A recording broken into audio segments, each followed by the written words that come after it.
Okay, so this is a video tutorial example 1 for chapter 1 of the Advanced GIS textbook. And so in this tutorial, we're going to basically go step by step through interpolation of point elevation data into a digital elevation model, a continuous raster surface. And we're going to do several different types of interpolations, compare those interpolations to themselves, and also to another kind of professional level LiDAR digital elevation model. And we'll do this on the San Andreas Fault in California. So here we are looking at Western North America. Here's Utah Lake over here. We're going to be zooming over to where this dot is right here on the central San Andreas Fault, which runs kind of in this region here, and then bends down into the Sea of Cortez and Gulf of California here. Um, yeah, so why there? So this area was an interesting site for me. It was the place that I did my master's and part of my PhD work in a place called Parkfield, California. And so here's a figure from uh, one of the papers I wrote about this site and what we learned from here. The goal of the study was to do paleoseismology here, which is studying the record of prehistoric earthquakes and fault ground motions by digging across the ground where the fault is and seeing how faulting has cut through different sedimentary and soil layers through time, and then also been maybe covered up in between those earthquake events. But the interesting thing here in Central California is that the fault creeps at a pretty high rate. So the plate boundary moves at about 3 centimeters per year on overall. And then here at this site, it creeps at probably getting towards 2 centimeters per year. And then in addition, Parkfield was the site of this really famous earthquake prediction study because in addition to that near 10 to 20 millimeters per year of creep, uh, there have been a lot of magnitude 6 earthquakes over the historical period that have been occurring like about every 20 to 30 years on average. And so the US Geological Survey and universities had set up this a bunch of networks to study geophysically the fault here. But we wanted to study it geologically. And so we dug those trenches that you see here in this figure over several years in 2004 and 2007. And in addition to that, we also collected a lot of topographic data. And in the background here, you can see that there is some sort of LiDAR color elevation data here with low elevations in green and higher elevations in red into white. Um, and that is LiDAR data from what was called the B4 LiDAR data set. And we'll use that in our differencing here between our interpolation and that LiDAR data. So here's what the site looks like. So this is from a different perspective. This top one is with north up, and this bottom one is south to the top of the image. And this is oblique from a little airplane that we flew in over the sites. And you can see this little feature here. It's called a sag pond, and water is draining down to this river called Little Chelam Creek, and it's flowing off to the south, in this case, flowing down there. It's a dry kind of ephemeral stream that comes into Little Chelam Creek here off of this sag pond. Sag pond is intermittently wet. This is a good site to potentially dig a trench because it's accumulating sediment in the sag pond, and so therefore we might preserve records of deformation. Um, okay, so that's the site. Let's zoom in to see what type of data we collected outside of the trenches topographically. So um, you can see all these points as we get towards this site. And there's actually two data sets here, 2004 and 2007. So first I'll turn on 2004. And so those are the topographic points that we collected in the year 2004 all around this field, which we called the Miller's Field because it was owned by the local winery and cattle people, the Millers. And anyway, so we collected that topographic data because there was no B4 LiDAR. By the way, B4 is an interesting idea because it's the acronym literally kind of stands for before the big earthquake, because it was taken all along the southern San Andreas, and there hasn't been an earthquake there in a long time. The idea was to capture what the topography looks like before such an earthquake, and then again afterwards when it does happen. So our data was before data. And so not very much before, because I believe our data was acquired about 1 to 2 years prior in 2004 to when the B4 came out. And as we download that B4 LiDAR data set, we'll see exactly when it is in the metadata. And so these points are hard to come by. If we look at this area here, they're kind of well positioned on the map.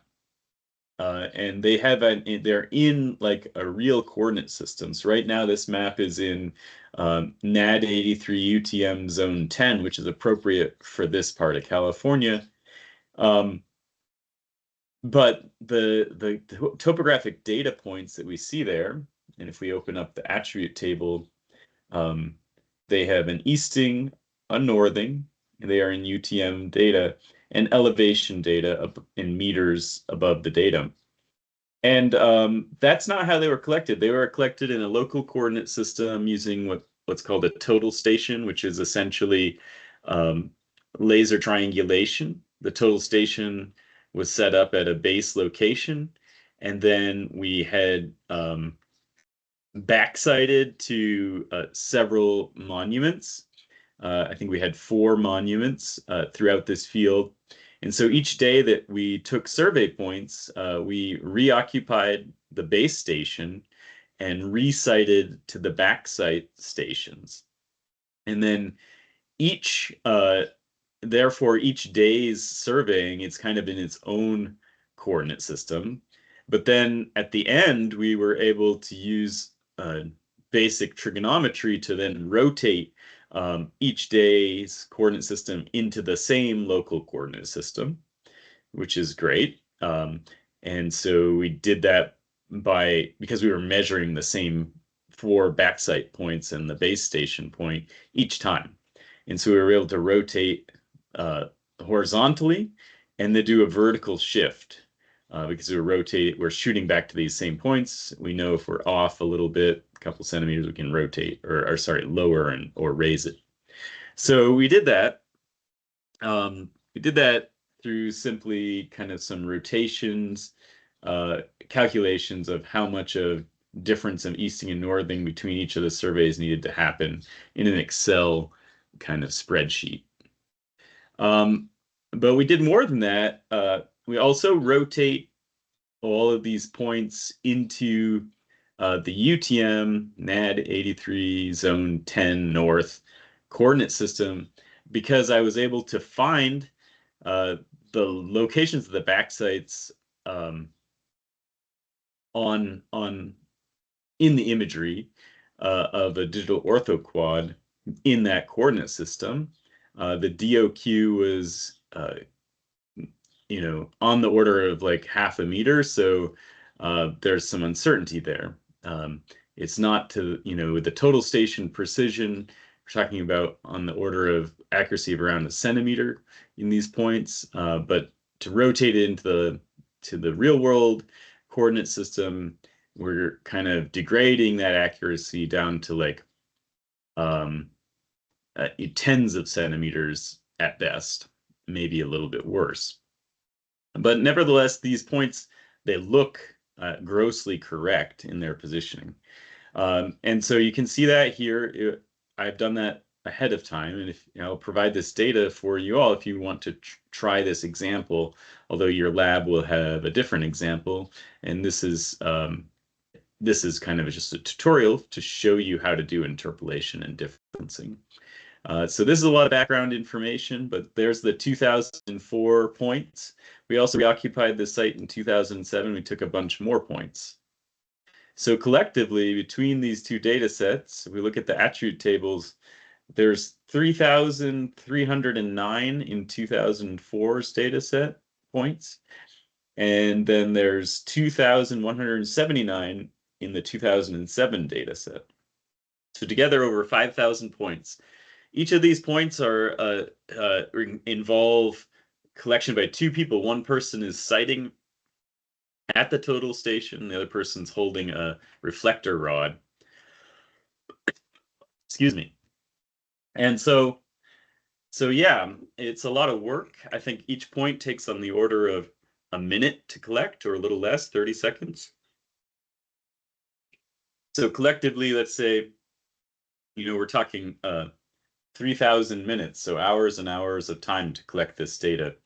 And so it's expensive, and probably nobody would do this today now that LiDAR is so prolific everywhere. So if we were to say, think about this just grossly, what's our point density? Let's just make a quick measurement. Oops.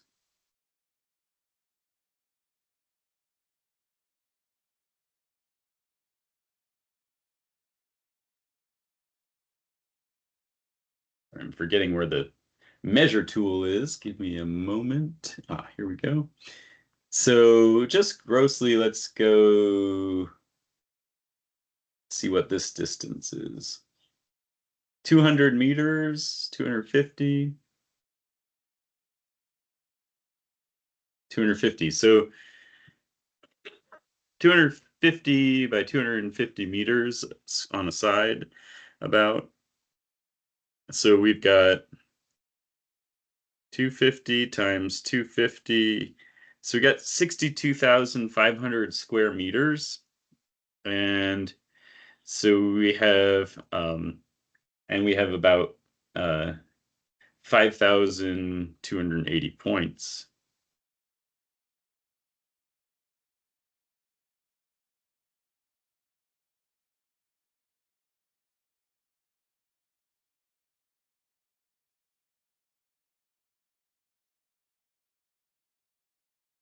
So we have about 0.1 point per square meter. In other words, we have about 1 point for every 10 square meters, which is not super good as compared to LiDAR, which typically would have a couple, back in the day when this before LiDAR data set was collected, it might have a few points per square meter. So we're almost 2 orders of magnitude less in terms of point density. But we're going to compare this point density interpolation with the LiDAR and see how it does. Okay, so those are the points we're going to be using. I wanted to show you briefly how you would get points that were collected in a local survey into a GIS. It's pretty easy to do once you have them in the correct coordinate system, like they are here. But these ones are already point data on the map. So let me just show you what I'm talking about here. So I'm not gonna, I'll just show you briefly. So I'm gonna turn these off. And I'm going to open up some basically data from a spreadsheet in ArcGIS Pro, which you can easily do, but it's then there's a little tool to make those points into features. Okay, so under total station, we'll go to Trent Site Topography. And so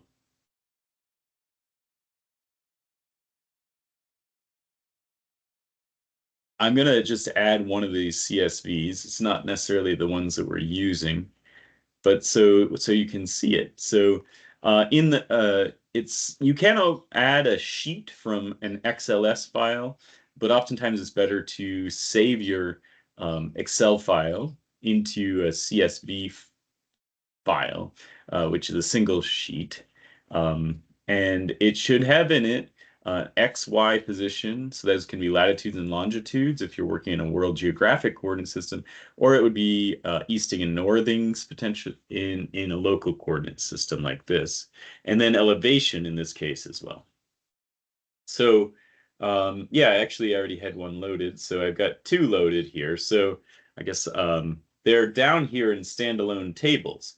If we right click on them, we can quickly look through here. And actually there's a tool called Create Points from Table.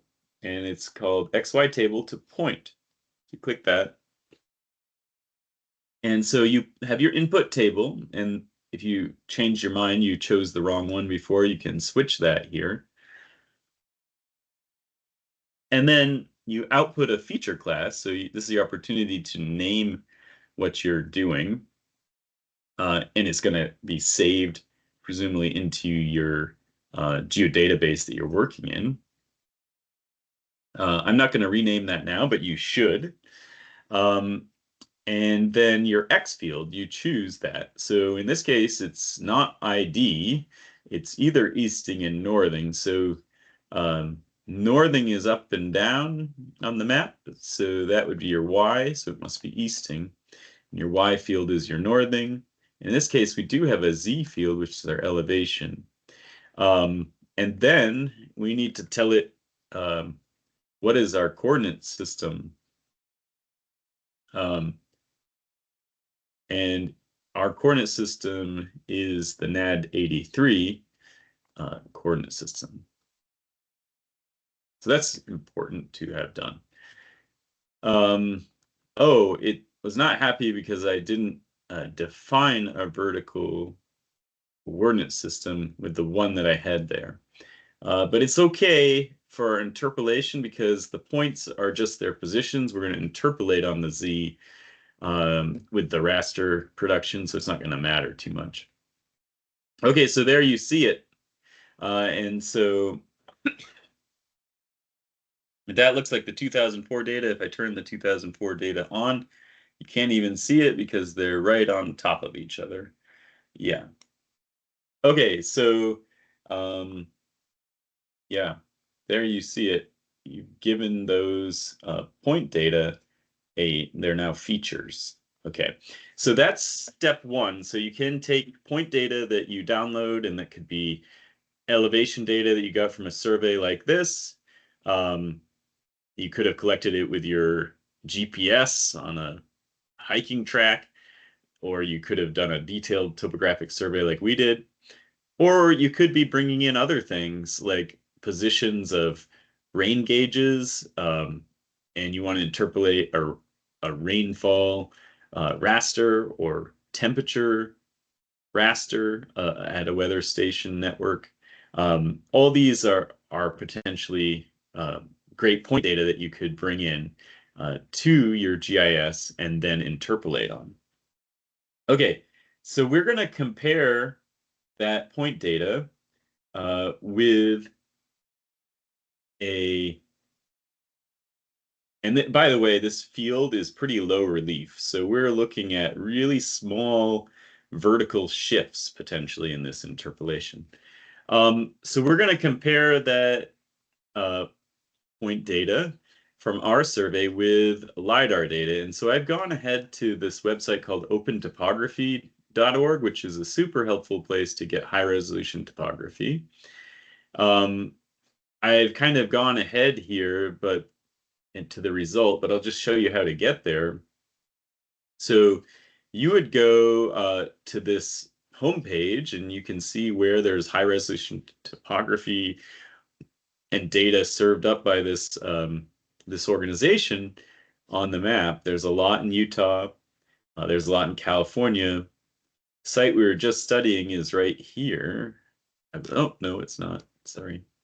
I thought that was my box, but somebody else's. Site we're studying is at the north end of Chelan Valley right here. So basically what I did is I clicked on that data set and I clicked on the V4 project.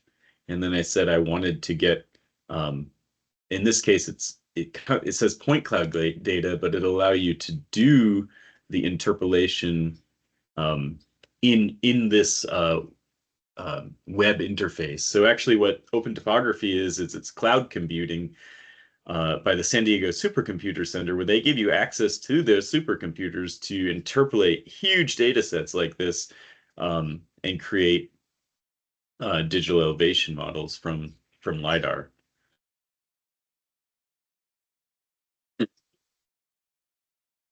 Okay, so if we zoom in, basically you just go find the spot, and I don't need to get the exact spot. You would select an area you wanted. You would then, it tells you how many points are there. 15 million, not 5,000. So 1, 2, 3, 4 orders of magnitude greater points than we were going to deal with in our interpolation. And so that's why it requires supercomputers sometimes. And then what they're doing is they're calculating a tin, and from that tin, a grid. And we'll do this in our interpolation as well. And you can actually output other kind of derivative elevation products, such as a hillshade model, a slope model, and submit the job with your email address. Better if you sign up and sign in with a .edu email address, because you'll be able to download more and you can come back to your downloads after the fact. You hit submit, and then it processes in the background. It'll send you an email when your job is done, and the email will link you to a website like this. And so you can download the point cloud itself, the original points, which potentially you could bring in and interpolate on yourself in ArcGIS Pro. In this case, I'm not going to. I've got my DEM results. It says tin, but again, it's not a tin. It's a grid made from a tin. So tin to grid. I'm going to save that into our project, hopefully, although that could be tricky. Let's see. So if I can do that, that will be under Documents, ArcGIS, Projects, Example. So I'll save it here. Hopefully it's easy to get to, and I'll save also the visualization products. And they're not too big of files, just a few megabytes, millions of points. Pretty good. Okay, so let's go there. So do Documents, ArcGIS, Projects, and so here are these files. There are these .gz files. Those are a type of zip file. When you download files from Open Topography, or any GIS files, always going to be zipped. These ones in Open Topography, you can see they're output.tin, .tar, .gz. They're actually zipped twice. So you have to right-click one, extract here, and then boom, a new file comes, but it's also a zip. So let's unzip that again. And then boom, finally we get to a GIS file there. Okay, so once you do that, if you're confident, you can delete those zipped files, and I can do the same thing with the visualization files.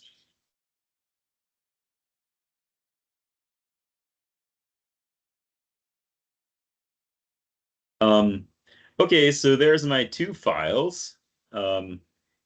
And so I should be able to just load them into our map so we can see what's going on. So I'm just going to drag both of those in, build some pyramids.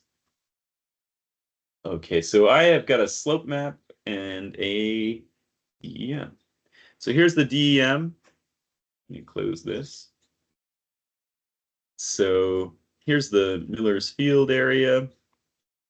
You can see it's not actually a digital terrain model. The point cloud also sees trees, but mostly this is just a field. So effectively, it's a digital terrain model. We're going to do the comparison. Here's a slope model. And so we can see the steep slopes here shown in light along the fault scarp. And here's that sag pond and channel coming into Little Chelan Creek. If you want this slope model to look more like a real landscape, you can go to, oops. Go into symbology and just actually invert the color scheme on this. And then I would usually change this also to standard deviation. And so because of the trees, it's getting a little washed out. So I'm choose 1 and see if that helps. Yeah, so now the trees are showing as dark, and then you can see kind of the texture of the field and the topography because this field is plowed. Yeah, so that's the fault, and it runs off up here and down there. So we're studying the fault zone right here. Okay, and then I'll show you one other visualization technique before we kind of end this introductory video. So here's our digital elevation model. It's kind of nice to go to its symbology and change it to a little bit more complex of a image, maybe with multiple more colors to look at. And then we can again go to standard deviation. We start to see some different colors here, but maybe you're like, well, that's just like not showing much in the field because it sees this huge hill over here.